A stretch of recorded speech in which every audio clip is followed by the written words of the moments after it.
Hey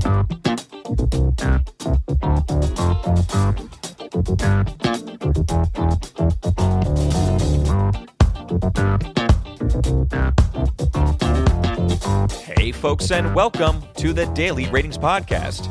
It's a show where each week we're going to be sitting down with Vincent Daly to get his thoughts on the latest movies he's been watching, both older films and new releases. And don't worry, there's no spoilers. Vince will give a brief review of the movie, share some thoughts, and of course, then rate the film. The daily ratings are always fair, honest, and most importantly, they're consistent.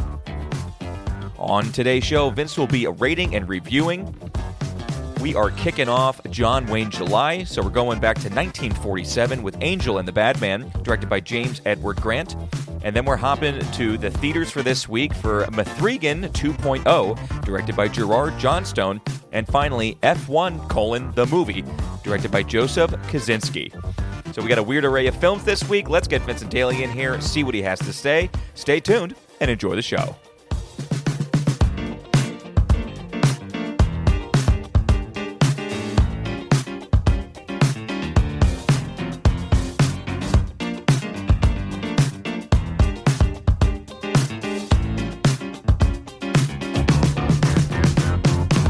Mr. Vincent Daly, how are we doing over there, my friend? Miss, how's it going? It's going okay for me. How are your movies for the week, man? It's summertime. It is summertime July.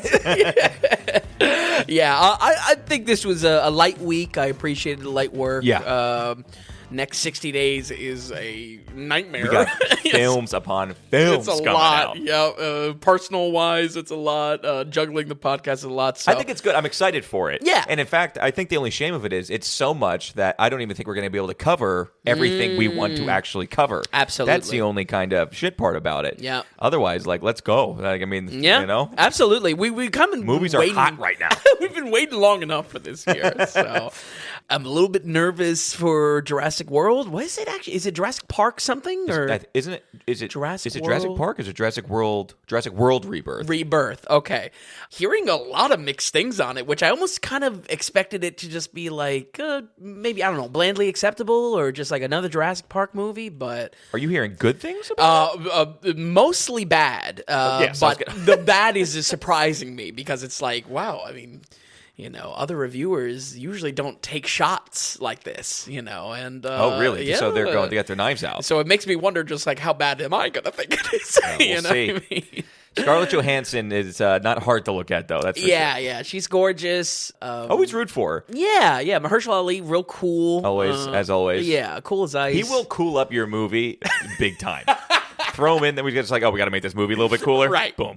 Maybe not cool enough for Blade. Right. Maybe need to be a little bit cooler for Blade, but... Any alternative titles? Anything you want to touch on before we start? No, I was trying to come up with a spoof for Angel and the Badman, something with F1 and M3GAN 2, but no, nothing. Yeah. You want to just get into things then? Yeah, absolutely. Okay, so this is the first movie ever on the podcast that's from 1947. Oh, really? Yeah, we don't have many Interesting. years we haven't hit. Yeah. You know, now that we're over 2,000 film ratings. But yeah, 1947, first Wow. time touching it. Wow. Director James Edward Grant, and we were just right before we started the podcast here. Vin was just kind of going down the list. Grant is a big time writer, yes, and especially for westerns and John Wayne westerns in the future. Mm-hmm. Doesn't direct all too much, Right, or at least direct Wayne all too much. Mm-hmm. But 1947, Angel and the Badman. We've got some old school keystone values in this film. Big time. Thank you for saying it. I mean, this was... because it's not in Pennsylvania directly. But secret Pennsylvania movie. Yes, secret Keystone movie for sure. I'm going to let you jump off. Vin and I were going back and forth. We have this huge John Wayne list, huge Western list in general. Mm-hmm. And where do you start for the year? It's our second year doing it. And we kind of settled, okay, let's go early and maybe work our way through the decades. Sure. And not only that, I was thinking about it. We do love our 40s Wayne. Like, we love you, especially. You're loving young Wayne. Yeah, absolutely. So why don't you jump into it? And obviously, we'll take this one back and forth. Yeah, well, it was similar to kind of walking away with here. There is the mold hasn't kind of settled just yet on John Wayne. And we get kind of, he's still very heroic in this. Yeah. But it's a little bit of a sidestep, which I enjoy. He's great. He's a great character. Just his wardrobe is more black. Yeah, absolutely. Purposely, because he's kind of, it's kind of a bad dude a little bit. Yep. First thing, though, actually, what did you think this movie was going into it? I don't know. More romance. It was that much romance that I expected, but yeah, overall kind of clueless. Okay, all right, that's kind of good. Yeah, and we're kicking off John Wayne July and Western Month, basically kind of how we've been doing with Hitchcock, where we start a little bit earlier in his career and work our way through it throughout the month. I picked this movie purely because I like the name, honestly. I think it's a cool name. But it was really great that you had this on the list. I mean, Tom, folks at home, Tom has pretty much crafted what is worthwhile in John Wayne's catalog, which is very useful. Of his westerns, too. Yeah. I didn't do any of the World War II stuff. Sure. He's got a lot of that. You look at his 50s, he's doing a lot of war stuff. Sure. Either it has to do with planes or boats. I mean, he does a lot non-Western in 50s. Yeah. But the fact that this is a Secret Keystone movie, I mean, it was a perfect slot. Perfect slot. Our writer-director, James Edward Grant, might only direct 1 or 2 films in his entire career, but still important to cover, being a frequent writing partner for many of John Wayne's movies to come. Grant has written for projects like Hondo, The Comancheros, McClintock, which are all big names you'll find in the second half of Wayne's filmography. But it also gives us a lead into something that I've had my eyes on, The Alamo, which is one of the only westerns that John Wayne actually directs and stars in himself, and will be something that hopefully we get to in the coming weeks for this month. That is something that I'm kind of interested in. Never seen it, by the way, myself. Oh, okay. Yeah. Well, I guess we'll find out. Angel and the Badman is a Western romance that crosses ideals with taking action out on the open range. Gail Russell plays our Angel, Penelope Worth, a reserved Quaker girl whose family takes in a bullet-ridden cowboy out of the good of their hearts. John Wayne, then, is that bad man, or at least a victim to a bad name. His character is Quirt Evans. Kurt. No. It's Quirt. Like squirt? Yes. But quart. Yes, not quart, the ounce capacity. Yep. Quart. Q-U-I-R-T. Yep.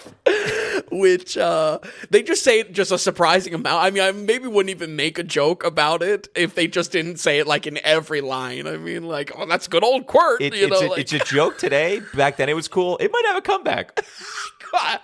Quart. How do you say it? Do it again? Quart. Yeah, it's Quart. I hate to say it. It is squirt, but with a Q. Quart daily? There's something that rings rolls off the tongue almost. But like I said already, this is, he kind of takes a refreshing sidestep to his usual heroism and playing a principled but ultimately deadly gunslinger. Heeled up and head over heels for each other, Quirt and Penelope spark a cute romance getting to know about each other's way of life, tempted to slip back into old habits out of fear of what he might bring her into. But like the movie says, this isn't civilized Pennsylvania. This is raw frontier. Oh, that should be the caption on the poster. Yeah, absolutely. That's good. And sometimes there are only problems that a 6-shooter can solve. I would say story structure, I was just a little bit bored with here. Yeah. It's just how things unfolded. I wouldn't even call it predictable because like I said just a moment ago, I really didn't know what I was walking into per se. It just felt like the simplicity of 1947 kind of came through a little stronger on this one. So even in my little blurb, I said not a lot of flash at all in this film. Yeah. And I want to interject something now, but that's something that kind of also hindered the film was the actual quality of the film itself. I thought it was pretty grainy. I thought this almost looked like I almost thought it looked like it came out of 1937, not 1947, and even the audio was a little bit shoddy or not super clean at times. Yeah, I think it kind of hurt with kind of those boring moments, or when you're slow down a little bit, it really does feel like you're watching an old movie. Sure. I was going to text you this. I definitely want to make a point to say it now. I just assumed that you had watched it by the time I found it. Sure. There is a very good enhanced colorized version for free on YouTube. Oh, really? I did not There's find a couple versions. Go to just John Wayne YouTube, or at least a page that says John Wayne. I don't think it's the official page. It has a remastered, so the sound is better, the quality of the graininess is better, and it's colorized. Interesting. I think watching through some of it, I watched the black and white again. It's my second time seeing it. and then I kind of was going through the beats of it on this John Wayne YouTube page, and I think I don't know what I would give this film percentage-wise, but I would say it would bump it up probably maybe 6%. Wow. Just watching a better version of Good the film. half step, yeah. So just letting you know, if you just watch YouTube on your TV and you can handle all the YouTube commercials, sure. But if you just put it on your laptop with ad blocker and cast it to your TV, noticeably better. And I think would make the film a little bit more lively. Yeah. Just for that reason. I mean, I definitely like the black and white elements. There's a great scene where he doesn't have, John Wayne doesn't have bullets in his gun, and he has to kind of, fib to some guys coming to get him. And it looks great in black and white. The lighting on it is honestly gorgeous. We're starting to love that more and more. Yeah. I love how he blows the candles out with just the wind from his hat. Yeah. He just swipes them out. It's super smooth. It's honestly the best scene in the movie. But I wanted to make a note of the quality of film now, because I know that helped not a lot of flash in the film, for sure. It didn't help the slowness and kind of even enhance that almost. Yeah. I saw this. It was free on streaming with a lot of ads, from Pluto to Fandango. I didn't even realize YouTube. But I got specifically an SD copy, the only thing available on Amazon. Me too. And I found it was, pixelated. I mean, really, I felt the resolution, they did to make this digital was not good. So I completely agree, because that's the version I bought it, actually. So Sure. But yeah, YouTube for free if you're interested. Interesting. I really might go back and check that out. Yeah, on the John Wayne channel. Sure. Because there's another one where it's not as good and the sound is god-awful. Wow. So just letting you know. Interesting. But what I did enjoy about this was the substance of what the story was about. The heart of the love story between our two leads. I mean, I think the romance here, this is a classic romance, from the wrong side of the tracks. It's classic but enjoyable because it's through a Western lens, like Romeo and Juliet, like West Side Story. It's, at its core, a simple romance, but it's able to have some cowboy fun in action sequences to break things up. I also think the extremes of Penelope's Quaker values and Quirt's lawless mentality is an interesting contrast. I didn't find the script to be overly religious, but Penelope is a clear ray of good in Quirt's life like he's never experienced before. Maybe some of the dialogue around the nature of man can get a bit preachy, but for me, there was a great hook in pairing these two together, and also avoided what I thought the story was going to be, which is I don't know, maybe John Wayne just kind of whisking her away from the family and there being some sort of bittersweet note to that. Right, so, yeah. But a lot of the meet cute, a lot of the romance is bouncing values off of each other. And again, it doesn't really come off as preachy. It's really more so interesting of just these are two polar opposites in our time setting. Let's put them together, and let's see what happens. And there's something about Quakerism too, which is no. First of all, so many people have never met a Quaker. Yeah, it's just one of those religions that you kind of forget about. Yeah, so you don't think of just is it whatever Christianity preachy? Sure, this could be preachy. Yep. And it's almost. It doesn't come across of that, I think, just because of the religion in and of itself. Yeah, I mean, I think we have this movie, and then we have Hacksaw Ridge. Is that's that a double header. Yeah, because Andrew Garfield's character was a Quaker. Oh, wow. So he refused to hold a gun or have a gun in battle. Oh, right. Okay. So the story becomes him just saving lives. Interesting. But yeah, Quakers really do get a pass. Even by Pennsylvania standards. God bless that William Penn. Forming the Keystone State. On the Western side, though, I do think this had some pretty decent action sequences. Throughout the movie, we basically just take a break every now and again to see John Wayne be John Wayne. But these scenes were all pretty good. Another standout to the one I mentioned with, again, his kind of gunslinger bluff that he does with these guys coming to get him. There's a cattle heist scene in the middle of this that was another highlight of the film. I think it looked unusually good for what I expected. Mm-hmm. So I'm kind of in a tough spot because there are some things in this that I said, wow, this really feels like 47. Yes. Other things, I mean, almost didn't feel aged at all. And if anything, were really good as far as like however they were filming them. It looked good. What did you think of the bar fight? That whole sequence, basically from the cattle heist to the bar fight. I mean, it was just like, oh yeah, it kind of actually looks okay. It's still a Western, Yeah. I was happy because it was like, all right, it's not just romance. This is worthy of being called, in both lanes. Oh yeah. I was just surprised. I was like, wow, this looks better than an old. Listen, you see a lot of bar fights in Westerns, and I was like, this is a good saloon fight. Yeah, absolutely. The guy's like, no, I got a lot of kids. That's great.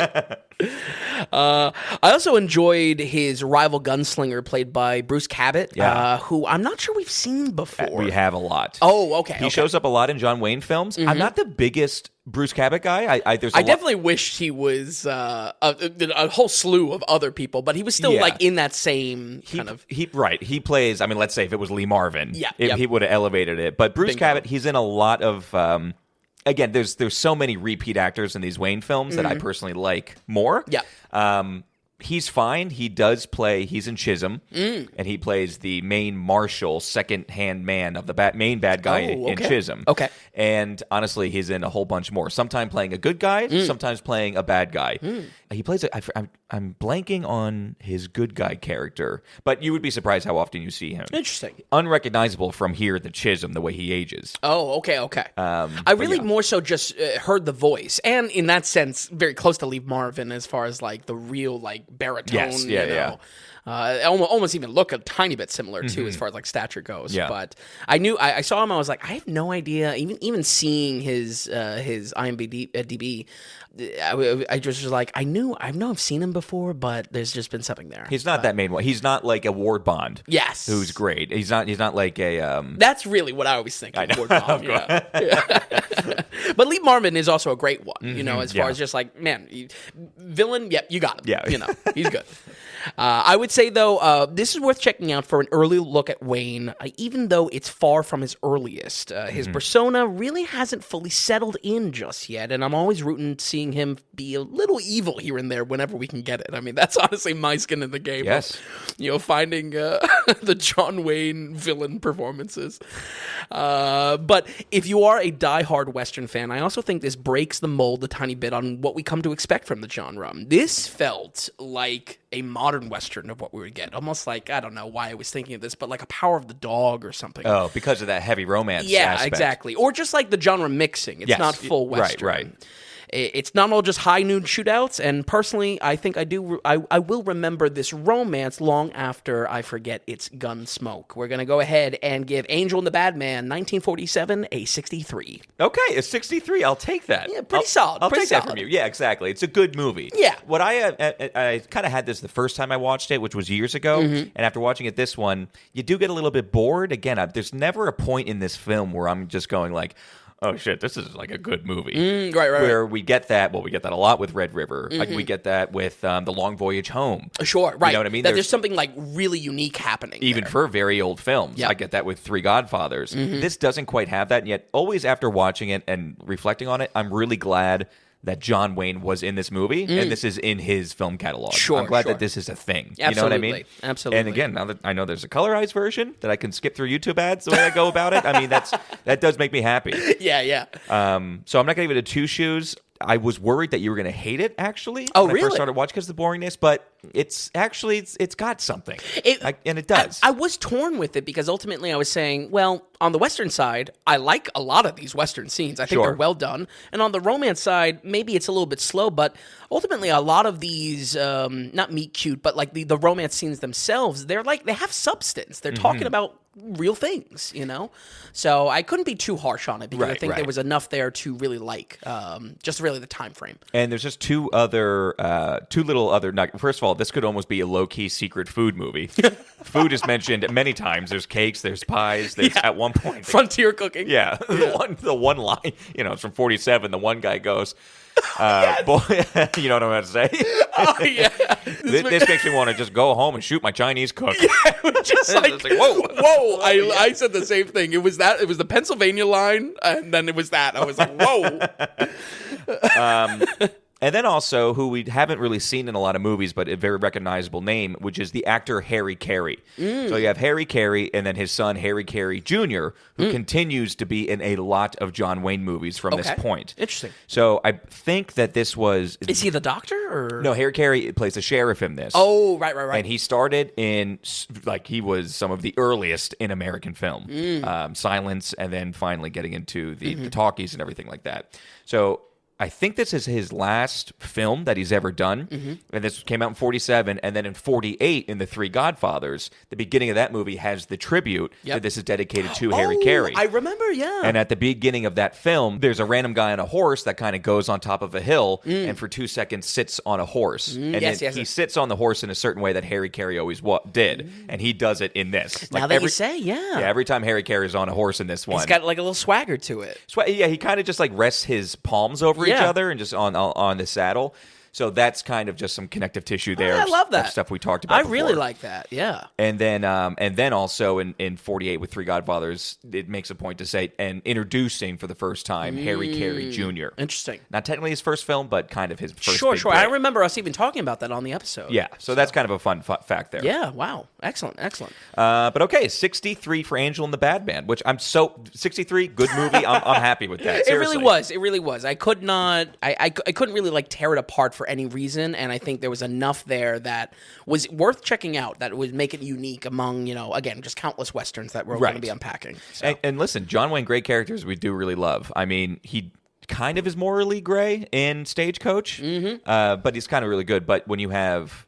That's what makes Red River so good. Yes. But this, Red River, kind of Stagecoach, and then Man Who Shot Liberty Valance, too. Yeah. He kind of plays a dick a little bit. Absolutely. Yeah, especially you get him back in that kitchen, and he's just bossing everyone around. Like, get out, dude. Okay, man. So let's just go ahead and jump into the theater for this week. Yeah, there is no possible transition. M3GAN 2.0. Let's just do it. So, M3GAN 2.0, directed by Gerard Johnstone, who did direct the first one a couple years ago. James Wan created characters, helped with writing. Big writing team on this one. It's not too much. Yeah, I think it's 4. It's 4, but a lot of crossover. So, for instance, it's the way they label it. It's Johnstone is there for 2 labels because it's story and screenplay. I see. Whatever. But the first one came out in February. Yep.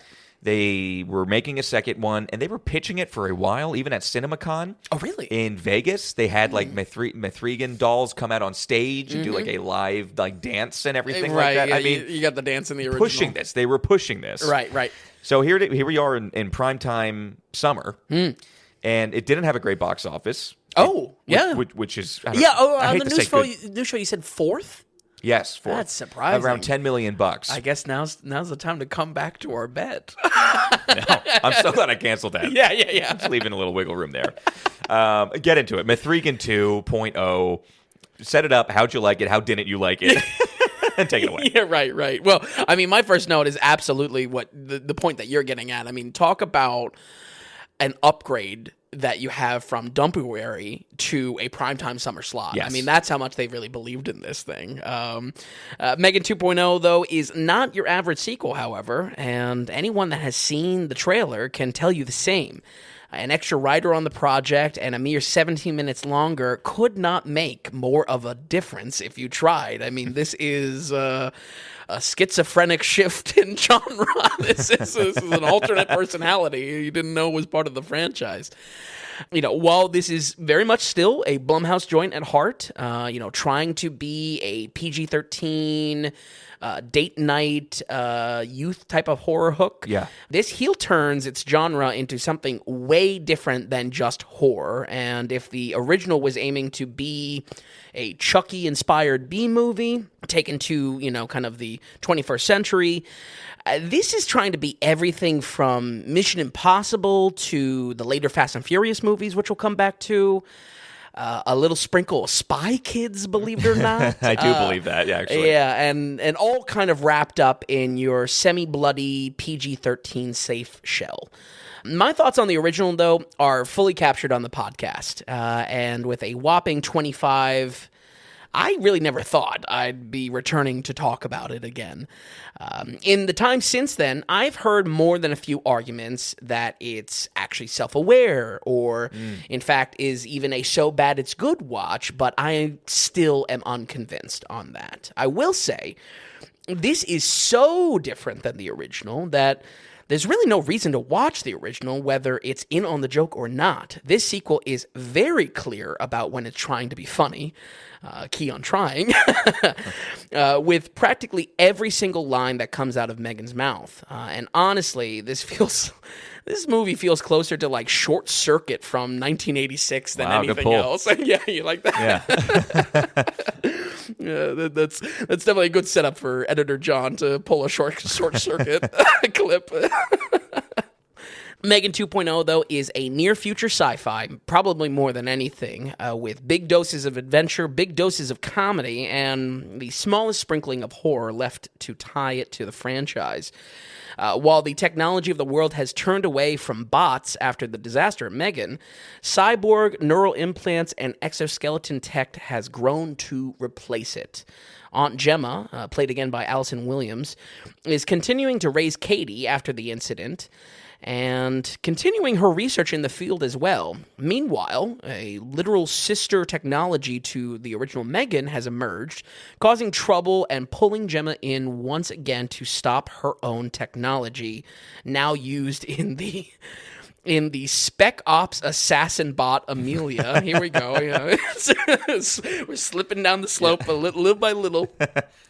As the original orders set within M3GAN's programming, she vowed to always protect Katie, and soon she reveals herself as a guardian angel in hiding because of this escalating issue. But bringing M3GAN back is the lesser of two evils, and just maybe she is the key to keeping this family together. Kill me now. It really, that's where the Spy Kids kind of comes in. It really is like, let's keep this family together type That's of ridiculous. vibes. And is that where you're getting the Fast and Furious stuff too? Definitely all about a little the family bit. drinking Coronas at all? I wish there was a barbecue at the end. I really do. Man, it's just is just the super spy every genre that has become of those movies, you know. And honestly, like I'll say in a little bit, James Wan has been a part of. James Wan has been a key figure in that shift as well. You're so right. Post 5 and 6 and whatnot. He's directed 2 of them, right? Yeah, exactly. So, writing wise, I was really unsure how this would change, and sadly, in addition to the crazy genre shifts, the most annoying aspect from this comes from the comedy. You know, the original, it had plenty of dark comedy in its Chucky premise. Turning out to be a killer doll. That's the whole shtick right there. This is trying to outright tell a lot more jokes in every stretch of the runtime, though. Some of this was okay. I won't go in too hard on this. Jermaine Clements, or Jemitz, the guy from Jermaine Clement. Yeah, there we go. You know, he was a funny addition playing the stereotypical tech billionaire. He's just kind of funny in general. I love him from What We Do in the Shadows and whatnot. Oh yeah. This movie's comedy single-handedly shifts it from kind of acceptable to absolute trash. You know, once M3GAN comes back into the story, she has more quips than a Marvel character. Her overbearing personality is explained by her growing up in the few years while she was in cyberspace. Like, the fuck? Like, what? And my real issue is that she just never stops cracking jokes. Never once is she stopping giving a quip or I'm smarter than you line. You know, it's just like, it's so much. It's literally every line that comes out of her mouth. You know, I'm not kidding. You feel assaulted by the end. it's bad. And none of them are funny. I mean, maybe some of them are just like, oh, you caught me by surprise. Right. You know, but no, none of them are funny. So this didn't have the airplane effect where it wear you down. Yes, it wears you down to the point where you start to like it. This you never broke. No, absolutely not. Absolutely not. Because I think at a certain point it tries to sell a real heartwarming message amongst all the camp, and it's just like, what are you talking about? Like, I'm not kidding though. After she comes into the story, every single line is a quip. Every single line is something snarky, and I don't know if the film is trying to comment on something, but having this character talk like they're constantly on Reddit is super f***ing annoying. I mean, the entire second half of this movie, I was just saying to myself, just like, please shut the up. If there was any chance for me enjoying this in a campy, trash, entertainment way, just shut the up. Just like, please. I'm begging you, M3GAN. I personally am begging M3GAN to stop talking. Like, I think it's important to note, though, folks, this is not so bad it's good material. Certainly it's in on the joke. Certainly it's leaning into camp. But there is an absolute point in this that jumps the shark, where it's cracking jokes every minute and is so removed from anything in the story in an effort to be as just random as possible. I think this lands higher than the original simply because of how much this throws at you. Wow.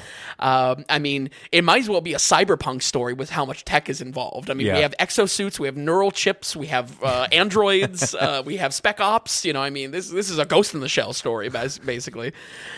For the same reason, I really felt that blockbuster side of James Wan coming through in this. The random humor, the batshit premise, it really feels close to Malignant and how that derailed itself back in 2021. And like I said already, Tom, I mean, like just the blob of genre, the every genre that vaguely feels like a super spy movie.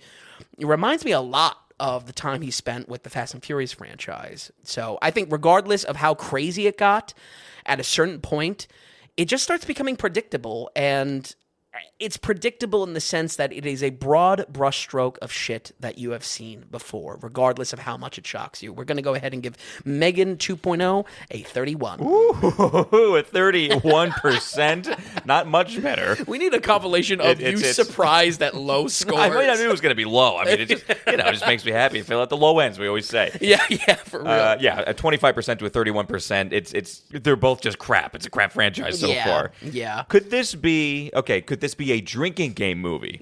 Oh, Are there enough tropes in it? Could there be, you know what I mean? A drink every time you cringe at what comes out of M3GAN's mouth. Okay. And the robot M3GAN, the CGI does not look good from all the clips I've seen. Well, the thing is, they intentionally give her like a rubber mask because that was the first one. Okay. I guess it's not terrible. I guess that's what you do when you're making a Chucky ripoff, that you kind of want them doll-like, I guess. Yeah. The issue here is that the evil bot, Amelia, it's played by a chick that was on a recent Star Wars show. She's gorgeous, too. Mm-hmm. She's a real person, though. She doesn't have this doll treatment. So seeing them side by side, a little bit of a mismatch. Yeah, I think it almost like shoots itself in the foot a tiny bit of just like, well, why didn't you just, I don't know. I mean, clearly, everyone's happy to be a part of the sequel. They probably never thought in hell's chance that they would have another shot at this. But it's just in that comparison, that direct comparison, they're fighting a lot. Yeah. They're head to head, these two robots. That's when it looks off. Yeah, it's a bad one. Okay. All right. Well, listen, folks. Hey. If you like the daily ratings just as much as Vinny didn't like M3GAN 2.0. Or M3GAN. Yes. Do not forget that the daily ratings here, we are completely listener-supported. We are producer-supported. We're not going to have any advertising, no paywalls, no Patreon where you have to pay a certain amount every single month to get extra content. Everything that Vin and I do, it's out there technically for free. But if you're enjoying yourself, if you're having a good time, if you're stopping by the podcast or the website, we look at that as value in your pocket. So can you support us and give some value back in our pocket? It's the value for value model. And like I said, it is listener supported. So you head to thedailyratings.com and go to the donations tab. And everything is laid out right there for you. So through your monetary support, through your donations, that's how you support us. And also, that's how you become an actual legitimate producer of the daily ratings. So there's some set donations there, but there's the big value for value button as well, because it's any amount that you want. Everyone's finances are different. Everybody's finances are different on a week-to-week basis. That's why we don't want to peg some monthly amount and you get bonus cookies. Like $5 could be a lot for you this week or something like that. Mm-hmm. That's huge. And you can make up whatever number you want, and whether it's, $4 and change, $40 and change, or $400 and something, whatever and change. It's whatever, big or small, whatever amount of value you're getting from us. When you do become a producer, when you donate in, don't forget to send in a producer note. This could be questions, comments, critiques, start a conversation, add to a conversation, whatever. So email us your note when you send in a donation. Our email is tom.vin@thedailyratings.com. And again, we'll give you the thanks right here in the producer segment, but we want to bring you into the conversation. Hear what you have to say. Be a part of it, because that's what being a producer is all about.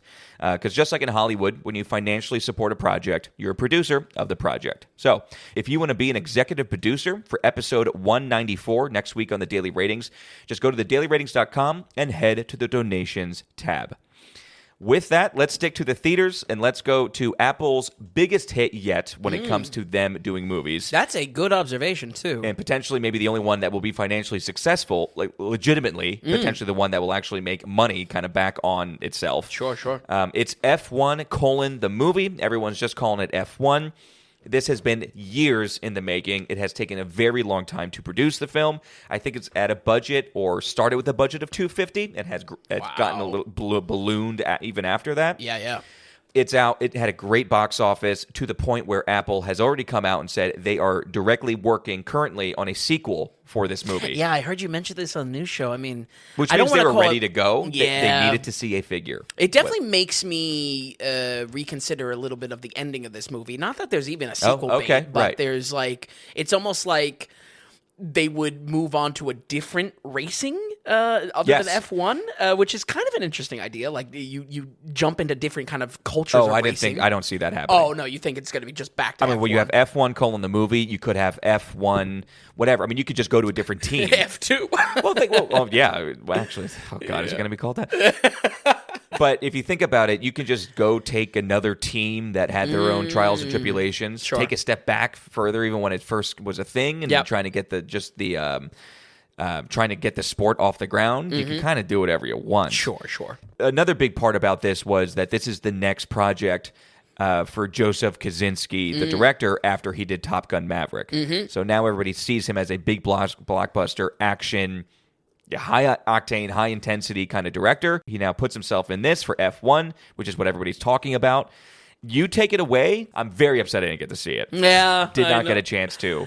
Probably will, depending on what you're about to say. Yeah, no, I think, honestly, just to cut right to the punch of that, I think this was an excellent theater watch specifically. There you go, so I'm honestly hoping it doesn't get pushed out, like we've been commenting on so far this year, of just like movies barely have 10 days in the theaters before they're pushed out by something, and just that's because of the busy pipeline of that. Yeah, and that's why you got Jurassic Rebirth, and those two are going to be fighting it out for sure. Yeah, and you'll have some in the IMAX, some in the Dolbys, whatever, and then have to play that game. But because this did so well, I still think this has a lot of juice going into this coming weekend, even with Jurassic World. So, absolutely. But with that, you go ahead and start things off, kick it off.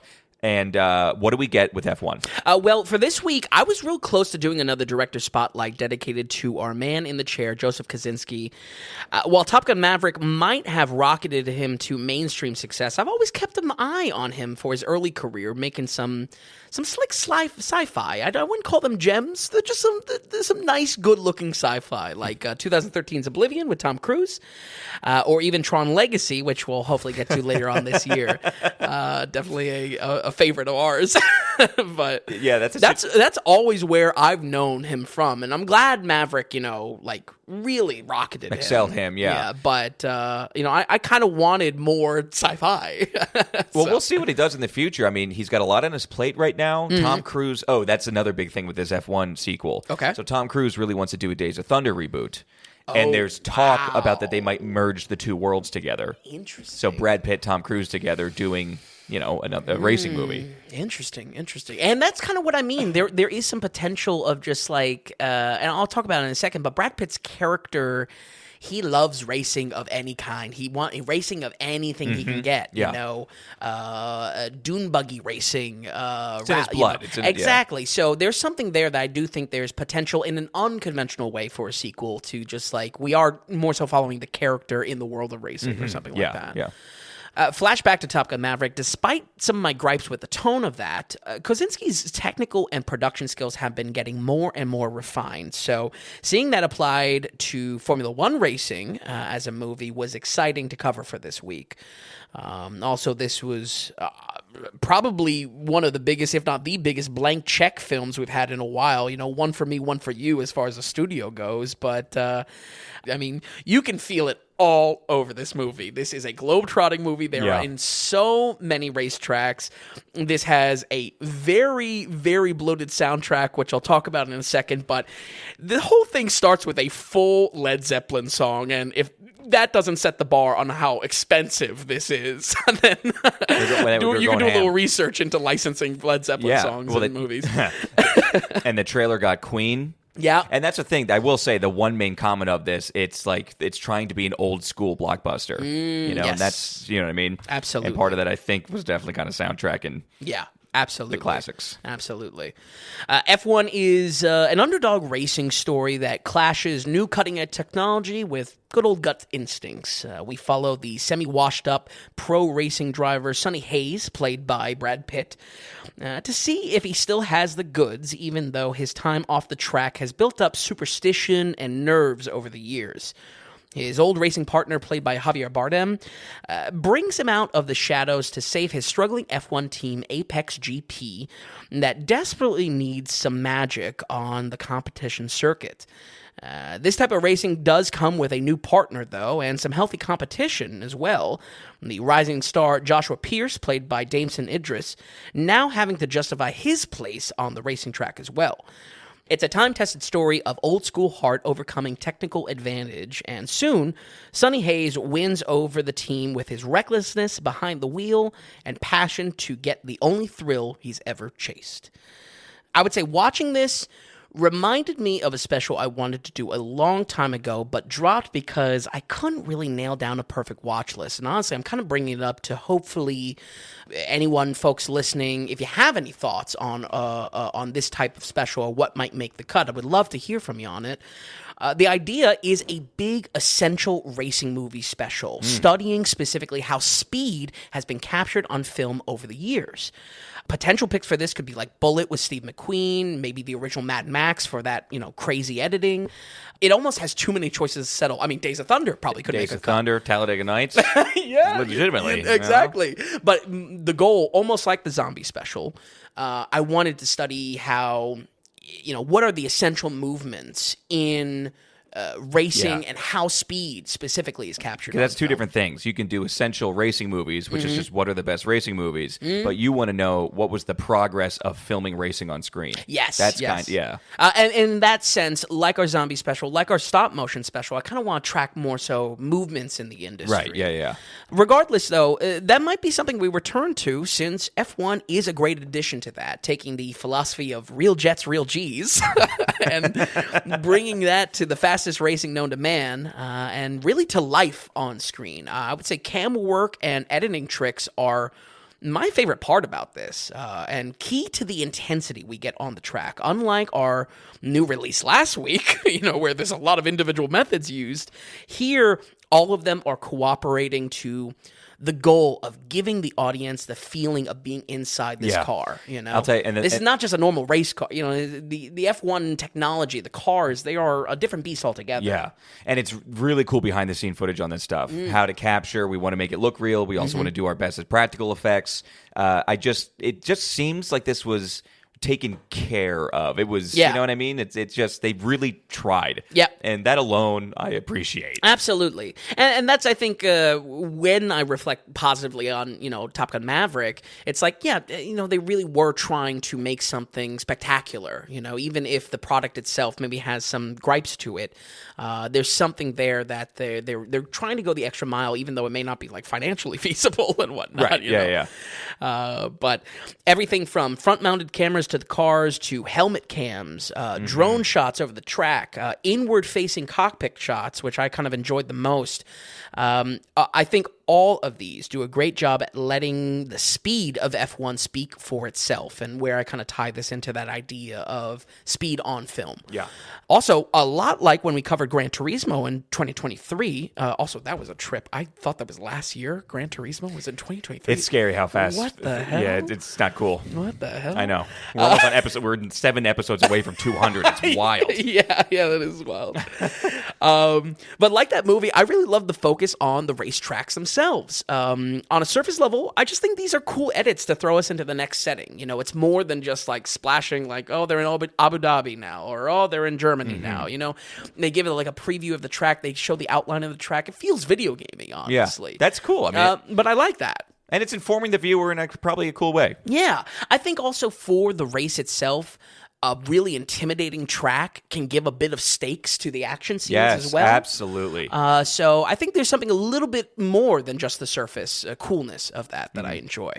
Almost exactly like Kosinski's last film, though, all my praise is mostly in the technical side. And while I don't have big complaints with the story, nowhere close to Top Gun Maverick, there was a good amount here I just wasn't exactly sold on in this movie. Maybe it's a nitpick, but Brad Pitt's backstory as a character is just repeated to us again and again and again to the point that it really just kind of got annoying. The amount of times he is summarized to his face, no less, of how he's a degenerate gambler and a racing prodigy fallen from grace was almost ridiculous. Yes, like we get it. Yes, he really is. We're not children. Please respect us. Exactly. Like, we get it. Yeah. More importantly, like, when people are saying this to his character, it's like, I don't know. I mean, like, I get it. He gets it, you know? It's too much. Like I said, the whole thing has a real big soundtrack, and I would call it kind of a bloated soundtrack. You know, all of these are very expensive sounding choices, probably provided by Apple, so there's no real like issue in quality per se there. It just really doesn't give any breathing room, and I think it's only worsened by the fact that this is a pretty long movie. It's 2:35. Yeah. That's going to be a question later. How does the runtime go? I don't think it's bad. Certainly, it really is just more racing content. Yeah. You know, it doesn't have a problem with staying in one place too long. It's just that the soundtrack itself, it was just like, it almost in the way that its runtime needs to amp up, you know, the excitement for every race again and again. Yes, yeah. That's done primarily through a snappy soundtrack and some snappy editing. And that was just... It just almost got formulaic in a way of that, regardless of, you know, the choices of whatever songs they were using at the moment.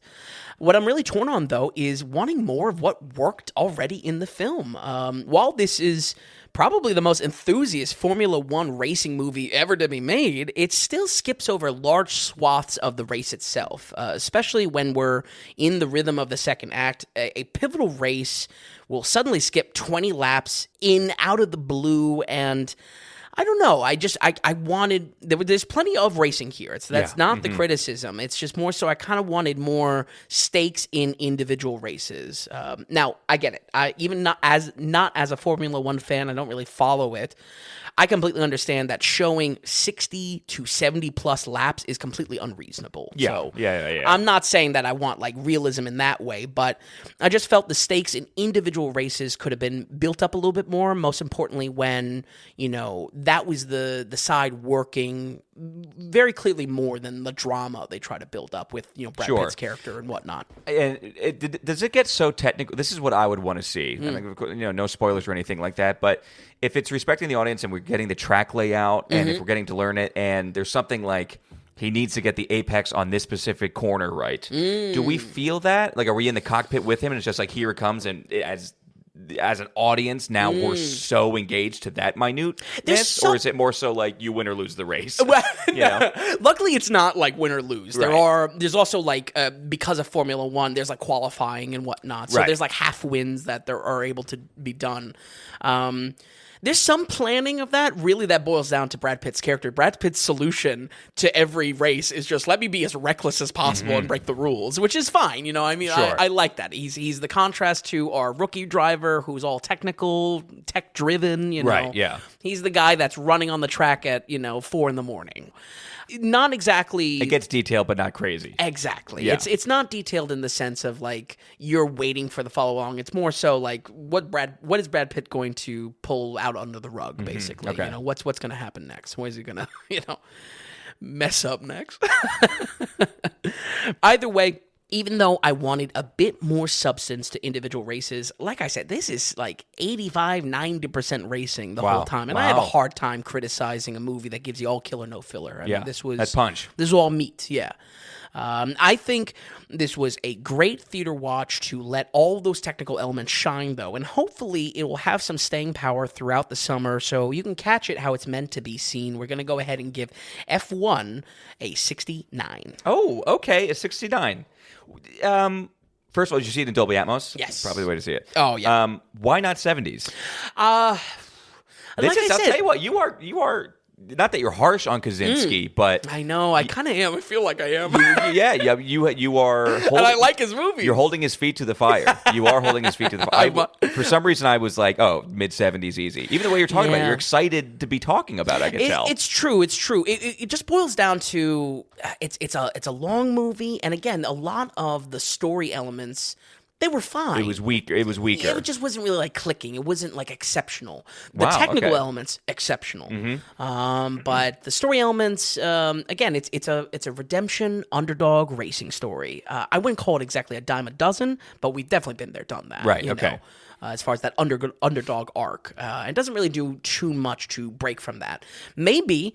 That's a summer blockbuster, though. Something satisfying, something you know what you're getting, you know. Well, yeah, and something that at least has something quite redeemable about it. Like we're not obviously expecting much from Rebirth next week, and you can call that just a typical summer blockbuster movie. Yep. I think we should try to elevate it a little bit more, and it seems like this is trying. They trying here, to go just back to that. Absolutely, you know? Absolutely. Okay, so 69% from F1. I really, really want to go see it in Dolby Atmos bad. I did have one question for you. Could this be one of the rare cases that 4D could kind of be cool? Oh, you're always pushing it. Well, listen, I still haven't done 4D, so... I know. We got to do it together. Yeah, no, absolutely. But I think Twisters... That's a trip F1, on the books. Yeah. Twisters, F1. You know what? I will say, again, there's something to immersing yourself in these cars and almost proving to the audience that these aren't normal cars. Yeah. This isn't just like a Ferrari or a Lambo. You know, this is much different from NASCAR beast. vehicles. Yeah, absolutely. So I think the sound alone really helped kind of immerse me in that. So the loudness of very cool. 4D. You know, maybe get a splash beer or something like that off the racetrack. Win. Right. And one thing I didn't even think about until kind of right now is Kaczynski's challenge to have the big Top Gun Maverick scene at the end. The entire movie and the training was all about having to complete this in like 3 minutes and 15 seconds or something like that, or 3 minutes. Absolutely. And you're right, where we have dozens and dozens of actual laps in a race. So you can never go from point A to point B in one fell swoop like you could with Maverick. And that is, how do we stitch that together?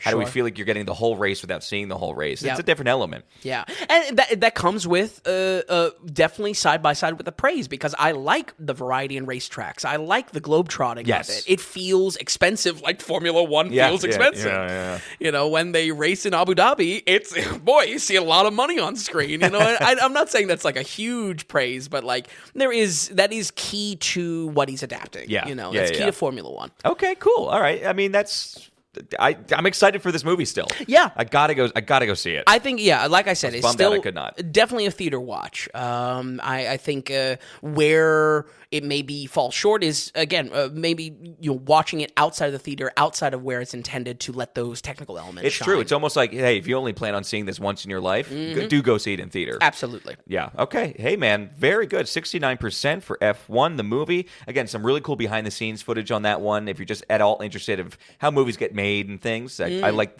the process for this seemed pretty cool. Yep. Even, I'll say this, little Two Shoes top tip. That's a new segment. I was going through some of. I mean, I don't do a lot of Instagram ever or anything like that. You know, for the daily best. ratings is fun. Yeah. And Tom Cruise, kind of a good follow. Oh, really? Because he's just all about other releases. Well, not really. It's heavy. It's heavy Mission Impossible. Okay. But the behind the scenes for that movie is cool. Just seeing them, like they soak an actual parachute in gasoline because it needs to get lit on fire, and then it shows clips of like they filmed that 16 times. Wow. And the 16 take was finally the way they wanted to, but it's cool behind the scenes stuff. Yeah. Anyway, Tom Cruise, he's got an okay IG going. He's got Okay. Vin, man. looking at these scores before we roll credits here, anything you want to touch for this week? Anything you want to talk about for next week? What do we got going on? I'm going to give a hot take for Jurassic World Rebirth. Okay. I'm going to say... I have not seen the movie, but I'm going to say this is what Lost World, JP2, should have been. Dinos on the loose. Whoa. Okay. I'm just going to say that. I'm Yeah, going to throw that out that's there. fine. But I have no problem shitting on JP2. I also don't have a lot of faith in this, though, either. So it's a tough one. It really I'm is. hoping... A little too soon in my book, too. Yeah. You know? Yeah, absolutely. Especially after Dominion? Dominion, yeah, the COVID movie, basically. JW3. And also, just like, wow, it felt like they were trying to button up the series with all the callbacks to the original cast and whatnot. So having to try it again, almost tasteless. And just the fact that we covered that on the podcast and we're already getting a fresh, brand new reboot. Yep. Yikes. Went through the whole process. Now it's pumping out. But we'll see the effects. We'll see dinosaurs on screen. Yeah. I like dinosaurs. I like seeing dinosaurs. There's a boat in this movie. If you've seen the trailer, which most people have 37,000 times. Yeah. And then, I don't know, we'll let you know in the news show on Tuesday then what John Wayne we're going to cover. Yeah. We're probably going to do a John Wayne slot and another Western slot. Word? Okay. To wrap out the three. There is a Netflix release that is getting a huge amount of buzz. I have no attachment to this, but it's called K-Pop Demon Hunters. The reason why he's out on K-Pop. No. Correct me if I'm wrong. Happy Gilmore 2 is coming out. Oh, really? I think that was supposed to come out July. Unless they pushed it. Okay. I had in my head that's July 4th weekend. We got to watch Happy Gilmore 2. Oh, my God. Oh, you'll watch K-Pop Revolutions, whatever the hell it's called? I don't think so. Listen, I'm just hearing good things about this. But did I open up a wound for for more Adam Sandler? I guess we'll see. I'll take a look. Listen to the news show on Tuesdays. Because, folks, don't forget about the news show on Tuesdays. Yes. If you listen to our podcast on our website, thedailyratings.com, we do not publish that on the actual site to kind of keep just the clutter down. We like to just have the movie reviews on there. But YouTube, normal podcast apps, the news show, every Tuesday morning it's sitting in there for you. Just 10 minutes or less. Mm-hmm. And you know what's up for the movie news, what we're covering, the box office of the past weekend. So that's all there sitting for you. Regardless, Vin, thank you so much for watching these films. Folks at home, we'll run it down one more time. We've got Angel and the Badman with a 63%, M3GAN 2.0 with a 31%, and F1: the movie with a 69%. Folks, as always, it's always a blast hanging out with you every single week, and we'll see you back here next week on the Daily Ratings Podcast.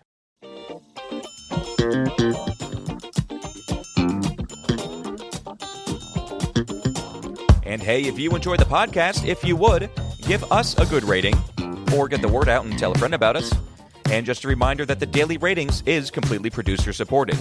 We want to stay away from advertising, and we don't want to have any paywalls or tier structures or subscriptions. It's all just value for value. So, are you finding value in what we're doing here at the Daily Ratings? Then become a producer and donate whatever amount of value that is. Just go to the donations tab on thedailyratings.com. And while you're there, be sure to check out the massive amount of films that Vince has rated. So thanks so much, everybody. We'll see you next time on the Daily Ratings Podcast.